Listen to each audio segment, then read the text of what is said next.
ఆహ్, ఇప్పుడు last minute edit ఒక ట్రిమ్ చేసామనుకోండి, ఒక 5 సెకండ్లు ఈ షాట్ తగ్గిద్దాం అనుకోని ఏదో తీస్తాం. అది తీస్తే ఫుల్ మీటర్ పోతుంది. ఇప్పుడు మామూలు సినిమాకి అలాంటి ప్రాబ్లమ్స్ ఉండవు. కానీ ఈ సినిమాకి అలాంటి ప్రాబ్లమ్స్ ఉంటాయి. సో, చాలా అంటే సంగీతం సార్ మొదలు చెప్పినప్పుడు ఇది నెవర్ బిఫోర్ ఇలాంటి సినిమా ఎవరు తీయలేదు, ఎప్పుడు చేయలేదంటే మాకు ఆయన మీద అభిమానంతోటి కరెక్టే సార్. కానీ I want to work with you అనుకున్నాం. కానీ ఇది ఆయన డెఫినెట్లీ కరెక్టే అండి. ఇలాంటి సినిమా ఎవరు తీయలేదు. అయితే 40 ఇయర్స్ బ్యాక్ ఈ ఐడియా అన్నారు. ఒక అంటే ఒక స్టేజ్ మీదే ఆల్రెడీ రెహమాన్ గారే కథ చెప్పారు. యాక్చువల్గా వాట్ ఈస్ ద ఐడియా అనేది రెహమాన్ గారు చెప్పేశారు. ఐడియా వినడానికే చాలా ఇంప్రెసివ్గా ఉంది. బట్ 40 ఇయర్స్ తర్వాత ఇప్పుడు అంటే ఎప్పుడు ఆయన జెన్జీకి అహెడ్గానే ఉంటారు కదా. సో మరి దానికి నాగ్ అశ్విన్ ఇచ్చిన టచెస్ ఏంటి? సో మీ కంట్రిబ్యూషన్ ఏంటి సినిమాకి? అదే ఆయన మీరు చెప్పినట్టు ఇప్పుడు 'ఆదిత్య 369' ఈరోజు రిలీజ్ చేసినా అహెడ్ ఆఫ్ ఇట్స్ టైమ్‌లానే అనిపిస్తుంది. సో, ఇప్పుడు ఆయన 'ఆదిత్య 369'లో ఏఐ గురించి ఎలా మాట్లాడారో ఇప్పుడు కూడా అలానే మాట్లాడుతున్నారు. సో, ఆయన స్టోరీస్, ఆయన ఐడియాస్ ఎప్పుడు ఏజ్ అవ్వలేదండి. So, I am there only to help ఆయన విజన్‌ని ముందుకెలా తీసుకెళ్లాలని ప్లాన్ అంతే. ఈ కథ ఎప్పుడో మీరు already 40 years back sir 40 years బ్యాకే అందరూ చేద్దాం అనుకున్న సినిమాని మీరు ఎప్పుడు విన్నారు ఈ కథ? విన్నప్పుడు ఇప్పుడు ట్రెండ్కి ఏ విధంగా ఉంటుందని మీరు చెప్పారు. మీరు చెప్పిన సలహా ఏంటి ఆయనకి?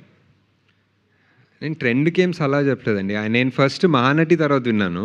'మహానటి' తర్వాత చెప్పారు యాక్చువల్లీ ఈ కథ. నేను ట్రై చేస్తున్నాను ఇలాంటి సినిమా, ఇలాంటి యాక్టర్స్ కావాలని. దాని తర్వాత మేము వేరే మూవీస్ చేసుకుంటూ పోయాం. మళ్ళీ 2020, 2021లో ఆయన వేరే యాక్టర్స్తో ట్రావెల్ అయ్యేటప్పుడు అప్పుడు విన్నాను ఒకసారి.